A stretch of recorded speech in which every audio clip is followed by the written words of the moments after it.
Okay students, so sorry for delaying in this lecture. I was busy in some personal work.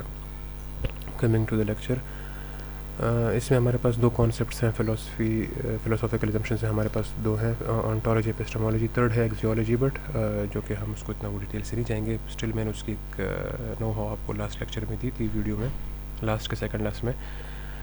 हम बात करते हैं ontology and epistemology, objectivism and subjectivism को. On the contrary, first of all हमें ontology, मैं आपको बताऊंगा what is ontology epistemology, then आपको मैं ऑब्जेक्टिविज्म एंड सब्जेक्टिविज्म बताऊंगा. सो वही ऑब्जेक्टिविज्म आपने ऑन्टोलॉजिकल पर्सपेक्टिव पे पर देखना है, एंड सब्जेक्टिविज्म भी ऑन्टोलॉजिकल पर्सपेक्टिव पे. इस तरीके से वो एपिस्टेमोलॉजी के जो अपने पर्सपेक्टिव है उस एंगल से हम देखेंगे. Coming to the ontology, so ये बेसिकली डील करती है what is the nature of reality, what is the world like, for example what are organisations like, या what is it like being a manager in the organisation. So ontology basically है कि ये metaphysics की एक branch है. सो इस ontological philosophy में हम कहते हैं कि जी what is the nature of things, या इसको हम देखते हैं, या स्टडी ऑफ रियलिटी की हम बात करते हैं, या those things which exhibits reality. ठीक है, हम उस चीज़ की बात करते हैं. इसमें अगर हम आपको मज़ीद मैं आपको एक पॉइंट बताता चलूँ, सो ये बेसिकली उन क्वेश्चंस को आंसर करता है, like for example physical minds हो गया, ऑब्जेक्ट्स हो गया, इवेंट्स हो गया, एब्स्ट्रैक्ट्स हो गया, उस हवाले से. ऑन द अदर साइड जब हम एपिस्टेमोलॉजी की बात करते हैं, so how can we know that what we know what is considered acceptable knowledge. इसमें बेसिकली हम कहते हैं कि जी व्हाट इज़ या what is considered to be acceptable knowledge. One aspect हो गया इसका, एंड सेकंड एस्पेक्ट है कि जी how can we obtain it, मतलब वो नॉलेज हम कहाँ से ऑब्टेन करेंगे जो एक्सेप्टेबल नॉलेज होगी, या हम कौन सी नॉलेज को कंसिडर करते हैं एक्सेप्टेबल नॉलेज के थ्रू. जब हम अब ये दो एस्पेक्ट्स हो गए आपके ऑन्टोलॉजी एंड एपिस्टेमोलॉजी.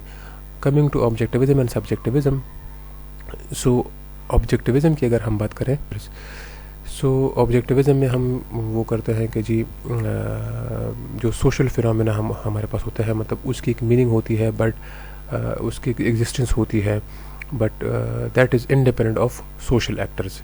ठीक है, रियलिटी पे बेस्ड होती है, एक स्पेसिफिक ऑर्डर होता है, या हम फैक्ट्स एंड फिगर्स की बात करते हैं. जिस तरह यहाँ पे अगर आप रियलिटी की बात करें, ऑर्डर्स की बात करें, फैक्ट्स नंबर्स की बात करें, ऑब्जर्वेबल हो सकता है. ठीक है, कुछ रूल्स रेगुलेशंस या लॉज लाइक होते हैं कि ये कंफर्म होते हैं कि जी फैक्टेबल नोन होते हैं वर्ड आपको पहले से.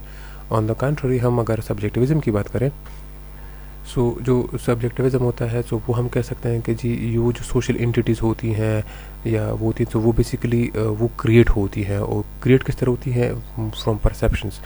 सो जो डिफरेंट परसेप्शंस होती हैं, डिफरेंट रियलिटीज़ होती हैं, हम उसको देखते हैं. फॉर एग्जांपल हम ऑन्टोलॉजिकल एस्पेक्ट्स की अगर अगेन मैं आपको एक एग्जांपल दूँ, ऑब्जेक्टिविज्म और सब्जेक्टिविज्म की एक और एग्जांपल मैं आप लोगों को देता हूँ. सो जो सब्जेक्टिविज्म होता है, मतलब वो होल्ड करता है ट्रुथ या फॉल्स जो होता है. ठीक है, वो कहते हैं are aspects of conceptual knowledge. ठीक है, ऑन द अदर साइड अगर हम सब्जेक्टिविज्म की बात करें, सो फॉर सब्जेक्टिव उसकी जो स्पेसिफिक स्टेटमेंट होती है वो किसी के लिए ट्रू होगी और किसी के लिए फॉल्स होगी. मतलब इसमें डिफरेंट हो सकते हैं. फॉर एग्जांपल अगर आप ये ऑन्टोलॉजिकल को इसमें देख लें, सो देख डिफरेंट हो सकती है, क्योस होता है उसमें. ठीक है, और यहाँ पे अगर हम देखें, सो हमारे पास डिफरेंट एजम्पशंस आ सकती हैं, डिफरेंट लोगों के ओपिनियंस आ सकते हैं, डिफरेंट एट्रीब्यूट मीनिंग्स वो ले सकते हैं, डिफरेंट कॉन्टेक्स्ट से वो स्पेसिफाई कर सकते हैं. सो ये एक छोटा सा मैं आपको एक टेबल के थ्रू एक्सप्लेन कर रहा हूँ. ये स्लाइड बिट ऑफ इंफॉर्मेशन है, स्लाइड बिट ऑफ एक्सप्लेनेशन है. बेसिकली हमने इसको सिर्फ रिसर्च ओन को एक्सप्लेन करना है, फर्दर आप लोग स्टडी करेंगे. सो आते हैं फर्दर. इसका मैंने आप लोगों को बताया था एक्जियोलॉजी के हवाले से. इट्स नॉट दैट मच, मतलब हमारे जो लेक्चर है या हमारा जो कंटेंट है उसमें ये इसके बारे में इतना वो नहीं है. स्टिल मैंने आपको इसके बारे में थोड़ा बहुत बताया था. आते हम इसकी तरफ. ठीक है, रिसर्च ऑनियन की तरफ आते हैं. सो ये बेसिकली सेंडर्स ने वो किया था, रिसर्च ऑनियन डेवलप किया था. सो इसमें बेसिकली देख लें, ऑनियन की तरह आप लोग के पास डिफरेंट लेयर्स होते हैं. ठीक है, 1, 2, 3, 4, 5. यहाँ पे आप लोग के पास ऑन्टोलॉजी, एपिस्टेमोलॉजी और एक्जियोलॉजी की बात आती है. ठीक है, और ये इसके अपने लेयर्स होते हैं. फर्स्ट लेयर में हमारे पास फिलोसफीज़ की वो होती हैं कि जी पॉजिटिविज्म है, रियलिज्म है, एंड इंटरप्रेटिविज्म है. सो ये अगेन मैंने आपको एक्सप्लेन किए थे, जस्ट एक आप लोग को थोड़ी बहुत इन्फॉर्मेशन थोड़ी बहुत दूँगा। अगेन मैं आपको तो इसको डिफाइन कर दूंगा आप लोगों के लिए, what is positivism, what is realism and what is इंटरप्रेटिविज्म।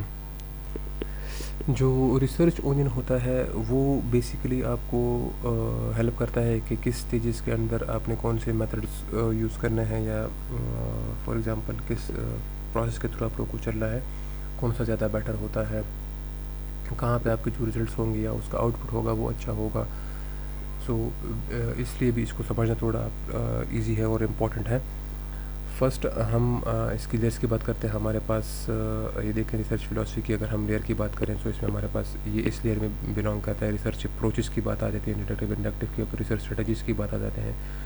सो वो इस तरीके से टाइम होराइजन की बात आ जाती है एंड डेटा कलेक्शन मेथड्स की बात आ जाती है। अब अगेन मैं इस लेयर पे आता हूँ, positivism, realism and interpretivism. So positivism की हम बात करें, सो ये जो फिलॉसफी होती है बेसिकली ये डिस्क्राइब करती है वो अप्रोच जो कि सोसाइटी को स्टडी करती है, लेकिन उसकी जो जो हम कह सकते हैं कि जो रिलाई करती है, सो वो स्पेसिफिकली साइंटिफिक एविडेंस पे होती है, मतलब स्टैटिस्टिक्स पे हो जाती है या एक्सपेरिमेंट्स पे हो जाती है, ताकि हमारे पास जो नेचर की जो ट्रू नेचर है उसकी रिवीलिंग के लिए, या हाउ सोसाइटी कैसे ऑपरेट करती है उस ये जो हम इसमें डील करते हैं, या इस किस्म की नॉलेज जो हमें चाहिए होती है कि वो नॉलेज जो कि हमें साइंटिफिकली प्रूफ हो, या हमारे पास कोई एविडेंस होता है और हम उसको स्टैटिस्टिक्स से या फैक्ट्स एंड फिगर्स या नंबर से डिस्क्राइब करते हैं। सो इसको हम कहते हैं positivism. On the other side interpretivism की जब हम बात करते हैं, फॉर एग्जांपल ये वाला कॉन्सेप्ट है, सो इसमें हम बात करते हैं आप लोगों के साथ लोगों की परसेप्शंस की, कि लोग उस बारे में क्या रखते हैं, जिसमें हमारे पास क्वालिटेटिव साइड पे आ जाता है। ठीक है, पॉजिटिविज्म में क्वालिटेटिव, इधर क्वालिटेटिव आ जाता है। सो जो इंटरप्रेटिविस्ट होते हैं तो सो वो अप्रोच जो होता है सोशल रिसर्च का वो ज़्यादातर क्वालिटेटिव होता है एंड अनस्ट्रक्चर्ड इंटरव्यूज़ की हम बात करते हैं या पार्टिसिपेंट ऑब्जर्वेशंस की बात करते हैं। ठीक है, इंटरप्रेटिविस्ट को लोग हम एंटी पॉजिटिविस्ट भी कहते हैं। वो कहते हैं कि बेसिकली, या उनकी जो आर्गूमेंट होता है कि जी इंडिविजुअल्स जो होते हैं they are not just puppets, मतलब वो पपेट्स नहीं होते कि जो रिएक्ट करेंगे किसी एक्सटर्नल फैक्टर्स की तरफ, जो कि पॉजिटिव्स बिलीव करते हैं, उनकी ये आर्गूमेंट है। ठीक है, वो ये भी कहते हैं कि जी जो इंडिविजुअल्स होते हैं वो कम्प्लेक्स मतलब कम्प्लेक्स होते हैं या इंटरेक्ट करते हैं, या बहुत सारे लोग जो होते हैं सो वो डिफरेंट एक्सपीरियंस करते हैं, या उनकी जो अंडरस्टैंडिंग होती है वो डिफरेंट होती है किसी सेम ऑब्जेक्टिव रियलिटी की तरफ। ऑन द अदर साइड अगर हम पॉजिटिविज्म की, अगेन मैं पॉजिटिविज्म पे आ रहा हूँ, अगर हम पॉजिटिविज्म की बात कर रहे हैं सो वो क्वान्टिटेटिव मेथड्स पे ज़्यादा फोकस करता है, लाइक सोशल सर्विस हो गया, क्वेश्चनियर्स हो गया है, ऑफिशियल जो हमारे पास रिपोर्ट्स होती है, स्टैटिस्टिक्स होती हैं, उस पर वो करते हैं। वो सोसाइटी को कैसे देखते हैं, मतलब वो देखते हैं कि जी positivist see society as shaping the individual. ठीक है, या हम कह सकते हैं कि जी that social facts shape individual actions. ठीक है, कि कोई भी सोशल फैक्टर होता है सो वो इंडिविजुअल एक्शंस की तरफ से ही होता है, या उनकी जो वो होती है ट्रेडिशन होता है वो क्वान्टिटेटिव की तरफ इसलिए इम्पोर्टेंस भी करता है क्योंकि वो कहते हैं कि जी लार्ज स्केल सर्विस होता है। क्यों हम लार्ज स्केल सर्विस कहते हैं? To get a maximum overview, या to get an good overview of society as a whole, या टू अनकवर सोशल ट्रेंड्स हम करते हैं। रिलेशनशिप्स फॉर एग्जांपल हो गया है बिटवीन, जिस तरह भी आप लोग स्टूडेंट्स हैं ना, so relationship between education achievement and social class. जितनी आपकी एजुकेशन अचीवमेंट होती है उसके मुताबिक आपकी सोशल क्लास डिफरेंट होती है, नहीं होती, क्या इफेक्ट पड़ता है। सो इस हवाले से हम देखते हैं। Now comes to realism. So जब हम रियलिज़म उसकी बात करते हैं फ़िलासफ़ी की, सो ये भी मेटाफिज़िक्स की एक ब्रांच होती है। इसमें बेसिकली हम ये कह सकते हैं कि जी जो हमारे पास एक फॉर एग्जांपल एक गिवन ऑब्जेक्ट होता है, ठीक है, सो वो नेचर में एग्जिस्ट करता है independently of our conceptual mind या स्कीम। ठीक है, वो होता है। अगर हम फ़िलोसॉफिकल टर्म्स की बात करते हैं, सो ये जो ऑब्जेक्ट्स होते हैं ये ऑन्टोलॉजिकली इंडिपेंडेंट होते हैं किसी भी कॉन्सेप्चुअल स्कीम से, या परसेप्शन से, या प्रैक्टिस से, या बिलीफ से। और रियलिज़म जो होता है बेसिकली बहुत सारे मतलब फ़िलोसॉफिकल उसमें अप्रोचेस में आ सकता है, ठीक है, या इंटरेस्टिंग ऑब्जेक्ट्स या फिनोमेना में। हम इसको ये भी कह सकते हैं कि other minds, for example the past हो गया है और द फ्यूचर हो गया है। इस हवाले से भी हम देखते हैं इसको। Realism can also be view, मतलब हम इसको इस तरीके से भी देख सकते हैं कि about the nature of reality in general, के एक जनरल पर्सपेक्टिव में नेचर ऑफ रियलिटी क्या है, ठीक है, या where it claims that the world exist independent of mind, ठीक है, कि जी मतलब वही जिस तरह मैंने आप लोगों को क्लास में एक चेयर की एग्जांपल दी थी, ठीक है, कि चेयर है, आप एक्सेप्ट करते हैं नहीं करते हैं, उस हवाले से हम देख लेते हैं। या जिस तरह मैंने आप लोग को स्केपिटिज्म के बारे में थोड़ी सी इन्फॉर्मेशन दी थी आप लोगों को। अच्छा, इनका जो बिलीफ होता है या जो जिस बिलीफ की तरफ ये अटेंड करते हैं, दैट वो ये कहता है कि जी that whatever we believe now is only approximation of reality, ठीक है। But on the other side वो ये भी कहता है कि जी द एक्यूरेस एंड फुलनेस जो होती है ऑफ अंडरस्टैंडिंग, वो हम इम्प्रूव कर सकते हैं, ठीक है, मतलब उसमें इम्प्रूवमेंट की तरफ आ सकती है बात, ठीक है। लेकिन हम ये भी कहते हैं कि जी वो इंडिपेंडेंट ऑफ रियलिटी भी होती है। सो ये हमारे पास बेसिकली रिसर्च फिलोसफीज़ की बात आ रही है, जो हमारे पास फर्स्ट है रिसर्च फिलोसफीज़ में। सेकंड में हम फिर बात करते हैं हमारे पास डिडक्टिव और इंडक्टिव अप्रोचेस की। डिडक्टिव और इंडक्टिव अप्रोचेस की मैंने जो आप लोगों से बात की कि एक में हम शॉर्ट में अगर मैं आप लोगों को बताऊं, थ्योरी डेवलप करना और या थ्योरी को कंट्रीब्यूशन करना, इस हवाले से बात करते हैं। ये रिसर्च मेथड्स का भी बहुत इंपॉर्टेंट पॉइंट है, या मैक्सिमम हम रिसर्च फिलोसफी में इसलिए इम्पॉर्टेंट है कि आप लोगों को पता चले कि अगर आपकी जो फर्स्ट स्टेज है रिसर्च फिलोसफी, सो उस हवाले से आप नेक्स्ट स्टेज पे जाते हैं, सो आप किस उसमें लाइक करोगी, आपकी रिसर्च किस तरफ ज़्यादा फोकस करेगी, किस तरफ उसका आउटपुट ज़्यादा होगा, इधर इंडक्टिव की तरफ और डिडक्टिव की तरफ।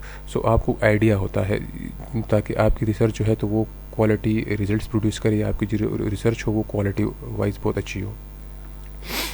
सो डिडक्टिव में हम देखें, आप लोगों को मैंने कहा था ना कि जिस तरह एक हमारे पास एक थ्योरी होती है, ठीक है, थ्योरी होती है, उसके बाद आप स्टार्ट होते हैं वहाँ से और एंड होता है उसके जो, या आप उसको थ्योरी को कंफर्म करते हो या आप उस थ्योरी को रिजेक्ट करते हो। आप लोग के पास डेटा होता है, ठीक है, आप उसे हाइपोथेसिस डेवलपमेंट की तरफ जाते हैं, ठीक है, फिर आप उस पर ऑब्जर्वेशंस करते हैं या टेस्ट होते हैं, हम वो करते हैं, हमारे पास कुछ रिजल्ट्स आते हैं, and then either we reject that theory और एक्सेप्ट दैट थ्योरी। लेकिन विद अगर हम एक्सेप्ट करते हैं so with proper reasons, proper statistics, proper observations, ठीक है, रिजल्ट्स के साथ ये लिटरेचर को कंट्रीब्यूट करते हैं। ऑन द अदर साइड अगर हम रिजेक्ट भी करते हैं, so still we are contributing to the research with proper results, proper observations, proper statistics. इस हवाले से अगर हम इंडक्टिव की बात करें, सो इंडक्टिव में हमारे पास प्रीवियस डेटा मौजूद होता है, ठीक है, उस जो डेटा होता है, ठीक है, उस डेटा के मुताबिक हम अपने जो रिजल्ट्स होते हैं उसके मुताबिक हम मेथडोलॉजी चूज़ करते हैं। ये मेथडोलॉजी चूज़ हुई है, ये इन क्वेश्चंस को आंसर करता है, ये हमारे पास हाइपोथेसिस होते हैं, and then we develop a theory. So ये वाला जो स्टेप्स है ये आप लोगों के पास आ जाता है रिसर्च अप्रोचेस में। सेकंड, थर्ड स्टेप में बात आते हैं रिसर्च स्ट्रेटजीज़ में। अब जब आप लोगों को यहाँ से आपको क्लियर हो गया है, ठीक है, positivism, realism, interpretivism, deductive, inductive, so third stage में आप लोग जब स्ट्रेटजीज पे आते हो, आप लोग देते हो कि जी अभी आप लोगों को क्या करना चाहिए, ठीक है, एक्सपेरिमेंट करना चाहिए, सर्वे स्टडीज़, ग्राउंडेड थ्योरी, इंटरप्रेटिविज्म की बात आ जाती है, ठीक है, ग्राउंडेड थ्योरी में, क्योंकि वो ज़रा क्वालिटेटिव साइड पे ज़्यादा वो करते हैं। एथनोग्राफी और एक्शन रिसर्च की बात करते हैं। हम जब इसकी बात करते हैं, अगर आप लोग को डिज़ाइन का पता हो, ठीक है, सो बेसिकली हमारे पास, अगर मैं आपको थोड़ी बहुत डिज़ाइन का थोड़ा बहुत नो हाउ दूँ रिसर्च डिज़ाइन का, हमारे पास 3 किस्म के डिज़ाइन होते हैं, नॉन एक्सपेरिमेंटल, क्वाज एक्सपेरिमेंटल और एक्सपेरिमेंटल, ठीक है। वो फिर रेंडमाइजेशन और कंट्रोल ग्रुप्स, ट्रीटमेंट ग्रुप्स, वो उस चीज़ में थोड़ा सा डील करते हैं। अभी आप लोग की रिसर्च, आप लोग जब वो करोगे, सो कौन सा स्ट्रेटजी आप लोग के लिए बेस्ट है? आप एक्सपेरिमेंट्स करते हो, आप सर्वे सिंपल कंडक्ट करते हो, आप कोई केस स्टडी पे वो करते हो, ग्राउंड थ्योरी में क्वालिटेटिव उस साइड पे थोड़ा सा जाते हो, एथनोग्राफिक, एक्शन रिसर्च, उस हवाले से फिर आप यहाँ पे एक स्ट्रेटजी अप्रूव करते हो कि जी कहाँ से हमें बेस्ट आंसर मिलेगा, ठीक है। कुछ लोग, लेकिन जो मैक्सिमम हम रिसर्च करते हैं वो हमारा सर्वे होता है या एक्सपेरिमेंट्स होता है या ग्राउंड थ्योरी, इस हवाले से। अब एक्सपेरिमेंट्स में हम बात करते हैं, फिर नॉन एक्सपेरिमेंटल और क्वाज एक्सपेरिमेंटल भी उसमें आ सकता है। कुछ लोग इसको सेपरेट लिखते हैं, लेकिन वो इसके अंदर आ सकता है, ठीक है, एक्सपेरिमेंट में। Once we select the strategy, ताकि हमें पता लगे कि हाँ जी ठीक है, अब ये रिसर्च डिज़ाइन इसके लिए बेस्ट है या इससे हमें आउटपुट मिलेगा। देन हम आते हैं नंबर 4 पे, हमारे पास होता है टाइम होराइजन, ठीक है। इसमें आप लोग देखते हो कि जी आपकी स्टडी जो होगी वो लॉन्गिट्यूडनल होगी या क्रॉस सेक्शनल, मतलब वो स्टडी जो होगी वो ओवर टाइम होगी, 1-2 दफ़ा होगी, 3 दफ़ा होगी, 4 दफ़ा होगी, यानी एक टाइम स्टडी होती है। अगर वो 2-3 दफ़ा होती है तो आप लोगों की रिसर्च जो क्वेश्चन होता है उस पर बेस होता है, या अगर वो 1 टाइम की होती है, क्रॉस सेक्शनल होती है, फॉर एग्जांपल लॉन्गिट्यूडनल में इट इज़ यूजुअली 2 और मोर देन 2, और क्रॉस सेक्शनल में 1 टाइम होती है। ऑन द अदर साइड अगर हम जब इस पे हम क्लियर हो जाए तो फिर हमारे पास जो लास्ट स्टेप होता है वो हमारे पास होता है sampling, second data observation, interviews, questionnaire. Basically फिर हम अपने फाइनल स्टेजेस की तरफ चले जाते हैं। हम अपना सैम्पल चूज़ कर लेते हैं, कौन सी सैम्पलिंग टेक्निक यूज़ करेंगे, सेकेंड डेटा हमें कहाँ से मिलेगा, हमने ऑब्जर्वेशंस करनी है या इंटरव्यूज़ करने हैं, क्वेश्चनर यूज़ करने हैं, उसकी फिर वो मेजरमेंट और वैलिडिटी, वो सब चीज़ें फिर इसमें आ जाती हैं। ये बेसिकली आपको रिसर्च ओनियन का एक सिंपल सा कॉन्सेप्ट है, इसके थ्रू हम कर सकते हैं। फर्स्ट में हम अपनी फ़िलॉसफी चूज़ करते हैं कि जी हम कौन सी फ़िलॉसफी चूज़ करें, ठीक है, कि हमारी वो जो नॉलेज है वो एक्सेप्टेबल भी हो, वो लोग उसको एक्सेप्ट करें, या उसकी मीनिंग जो है तो वो सोशल क्वांटिटी से थोड़ी सी हट के हो, सोशल एंटिटी से, ठीक है, या उसका आउटपुट अच्छा हो। सो हम इसमें आते हैं। देन हम आते हैं कि जी हम इधर किसी थ्योरी को चेक कर रहे हैं, मतलब कंफर्म कर रहे हैं या रिजेक्ट करें, या we are making a theory, ठीक है। उसके बाद हमारे पास कौन सी स्ट्रेटजीज होती हैं, कहाँ से हमें बेस्ट डिज़ाइन, हमारा बेस्ट डिज़ाइन कौन सा होगा, ठीक है। आफ्टर चूजिंग द डिज़ाइन फिर उसके लिए भी हम आगे फर्दर जाते हैं कि जी वो 1 टाइम स्टडी करे या नहीं, 2 टाइम्स और 3 टाइम्स और 4 टाइम्स, ठीक है। उसके बाद आप लोग के पास जो मेन जो रिसर्च मेथोडोलॉजी के जो बाकी स्टेप्स हैं, ठीक है, सैम्पलिंग और ये ऑब्जर्वेशंस और मेजरमेंट, ये चीज़ें ये फिर बाद की बात आती है। रिसर्च ओनियन का बेसिकली ये एक क्रक्स है। यहाँ पे अगर आप मज़ीद में आपके पास जाऊँ, अब ये जो मैंने आपको यहाँ पे सब कुछ बताया है ना कि पॉजिटिविज्म, रियलिज्म, इंटरप्रेटिज्म, डिडक्टिव, इंडक्टिव, ये सब चीज़ें ये इसके अंदर एक्सप्लेन हुई हैं। सो आप लोग इसको थोड़ा खुद पढ़ लें, ठीक है। ये देखें इसकी स्टेजेस है, रिसर्च फिलॉसफी की approach, strategies, choice, time Horizons, ठीक है। फिर 1.2 रिसर्च ओनियन की बात हम ऑन्टोलॉजी, एपिस्टेमोलॉजी, ठीक है, जियोलॉजी, फिर ये ऑब्जेक्टिविज्म, कंस्ट्रक्टिविज्म एंड पॉजिटिविज्म, ठीक है। इसमें बेसिकली आप काइंडली ज़रा फोकस कर लें अप्रोचेस हो कौन सी, डिडक्टिव और इंडक्टिव। यहाँ पे बेसिकली अगेन मैं आपको कह रहा हूँ कि ये वो पॉजिटिविज्म, रियलिज्म और इंटरप्रेटिविज्म की बात हो रही है। डिडक्टिव अप्रोच हो गया, इंडक्टिव अप्रोच हो गया है, फिर एक्सपेरिमेंटल रिसर्च किसे कहते हैं, सर्वे किसे कहते हैं, केस स्टडीज़ किसे कहते हैं, एक्शन रिसर्च किसे कहते हैं, फिर चॉइस ऑफ रिसर्च होता है, मिक्स मेथड, मल्टी मेथड कौन सा, क्रॉस सेक्शनल होता है 1 टाइम, ठीक है, refuse to collection data repeatedly over time, ठीक है, एनालिसिस पे हम कौन सा करेंगे, प्राइमरी डेटा, सेकेंडरी डेटा कौन सा यूज़ करेंगे, कौन कौन से हमें आगे पढ़ने हैं इस चीज़ को। ये बेसिकली आपका रिसर्च ओनियन है, मतलब इसको हम रिसर्च का एक क्रक्स कह सकते हैं टिल मेथडोलॉजी पार्ट, ठीक है। जिस रिसर्च में ये कॉन्सेप्ट्स क्लियर होते हैं वो रिसर्च क्वालिटी की रिसर्च कहलाती है, या उसका जो आउटपुट होता है वो लोग उसको एक्सेप्ट करते हैं। हमारी जो रिसर्च इस मैक्सिमम टाइम होती है, हम लोग रिसर्च कर लेते हैं just for the sake of degree, ठीक है, तो इसलिए वो ना ही इम्पैक्ट फैक्टर्स में बहुत मुश्किल से पब्लिश होती है, या उसको लोग इतना आउटपुट कंसिडर नहीं करते हैं। जो बाकी आप लोग अगर देख लें, IBA की देख लें, लम्स की देख लें, बाकी जो यूनिवर्सिटीज़ हैं, लाहौर स्कूल ऑफ इकनॉमिक्स हो गया है, या ज़ेबेस्ट हो गया, या कॉमसेट्स हो गया, उनकी रिसर्चेस को लोग देखते हैं। ये जो हम कहते हैं ना, जो फ्रीलांसर्स होते हैं या जो ऑर्गेनाइजेशंस के लिए रिसर्चेस करते हैं, ठीक है, जो हमारे एथिक्स इन रिसर्च का एक टॉपिक है, सो उस पे आप लोग देख ले कि जी क्योंकि आपको फंडिंग होती है इस रिसर्च की बाकायदा प्रॉपर। सो कोशिश करें कि जी आपको इन कॉन्सेप्ट्स का पता होता कि आप जो रिसर्च कर रहे हैं वो क्वालिटी वाइज हो, उसकी जो नॉलेज है वो इसके मुताबिक है। सो रिसर्च ओनियन को आप लोग के लिए समझना बहुत ही इंपॉर्टेंट है। ये सब चीज़ें मैंने आपको बहुत पहले एक्सप्लेन की थी फ्रॉम लेक्चर नंबर 1। यहाँ पे सिर्फ आप लोगों को उसका एक ओवरऑल समरी हमने बताई है, ठीक है। अगेन मैं आप लोगों को बताऊँगा, ब्लैंक पेज लें, नोट करें और मुझे बताएं। एक रिक्वेस्ट है आप लोगों से मुझे इंडिविजुअली आप लोग ग्रुप में 1 2 3 बार कर लेते हो, काइंडली एक ही दिन मुझसे पर डिस्कस कर लें ताकि वो हो जाए, क्योंकि मैं एक दिन पे एक स्टूडेंट को बताता हूँ, फिर वो स्टूडेंट कल दोबारा या 2 दिन बाद या 3 दिन बाद इस तरह कर लेता है। सो फॉर मी ठीक है, मैं आप लोगों के लिए 100% अवेलेबल हूँ, 100% अवेलेबल हूँ। आप लोगों को मैं आंसर भी दूंगा, कोशिश करूँगा कि आप लोगों के आंसर्स थ्रू कॉल क्लियर हो जाए, थ्रू वीडियो क्लियर हो जाए, या हम आप लोग क्लास भी आ सकते हैं डिस्कस करने के लिए। स्टिल मेरी जो आप लोगों से रिक्वेस्ट है वो ये है, ब्लैंक पेज लें, क्वेश्चंस नोट करें, discuss it with your colleagues, अपने क्लास फ्रेंड्स के साथ डिस्कस करें। उसके बाद आप लोग अगर 2 3 बंदे हैं तो ठीक है, आप लोग व्हाट्सएप पे आ सकते हैं, 2 3 से ज़्यादा हैं तो आप लोग थ्रू जूम या गूगल मीट सॉफ्टवेयर के थ्रू या स्काइप के थ्रू उसके थ्रू हम डिस्कस कर सकते हैं। या अगेन आपके लिए इस तरह की वीडियो थोड़ी छोटी सी बना के आप लोगों के लिए मैं वो भिजवा दूंगा और आप लोग उसको पढ़ लो, सुन लो, एंड उसके मुताबिक आप लोग बुक्स पढ़ो, रिसर्च आर्टिकल्स पढ़ो, ताकि आपको ये कॉन्सेप्ट मज़ीद क्लियर हो जाए। So this for research onion, एक शॉर्ट सी समरी थी आप लोगों के लिए। ये आप लोग का फाइनल लेक्चर है और यहाँ तक आप लोग से जो आप लोग की फाइनल असाइनमेंट्स है वो यहाँ तक होगी।